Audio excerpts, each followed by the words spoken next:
বিশ্বনবী মুহাম্মদ রাসূলুল্লাহ সাল্লাল্লাহু আলাইহি ওয়াসাল্লাম বলেছেন, রাষ্ট্রীয় দায়িত্ব পালনকারী কেউ যদি এক টুকরা সুতা বা তার চেয়েও ক্ষুদ্র কোনো জিনিস খেয়ানত করে, তবে কিয়ামতের দিন খেয়ানতের বোঝা মাথায় করে তাকে উঠতে হবে। মাননীয় স্পিকার, আল্লাহ রসুল যে সরকার ব্যবস্থা প্রতিষ্ঠা করেছিলেন তা সত্যিকার অর্থে ছিল জনকল্যাণমূলক সরকার। নবী করিম সাল্লাল্লাহু আলাইহি ওয়াসাল্লাম সরকারি কর্মকর্তাদের বিরুদ্ধে কোনো অভিযোগ পেলে তখনই ব্যবস্থা গ্রহণ করতেন। আইনের চোখে সবাই সমান, শাসকদের আত্মীয় স্বজন কারো পক্ষে সম্ভব ছিল না জনগণের উপরে জুলুম করা।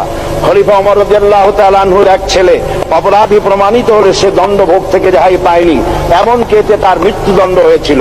আবার খলিফা নিজেকে আইনের ঊর্ধ্বে মনে করতেন না, তাই বর্ম চুরির ঘটনা আলী রাদিয়াল্লাহু তাআলা আনহু কাজীর দরবারে সাধারণ ফরিয়াদির মতো উপস্থিত হন। নিজের ছেলে ও চাকরের সাক্ষী যথেষ্ট না হয় কাজী খলিফার বিপক্ষে রায় দেন।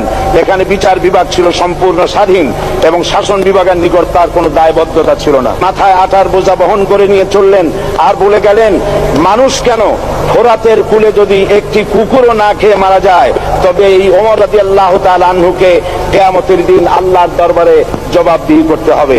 আর আজ সেই জাতির দায়িত্বশীল যা জনগণকে অভুক্ত রেখে তাদের মুখের গ্রাসে ভাগ বসায়। জনগণ তাদের নিকট উপস্থিত হলে মনে হয় যেন গোলাম প্রভুর দরবারে উপস্থিত হয়ে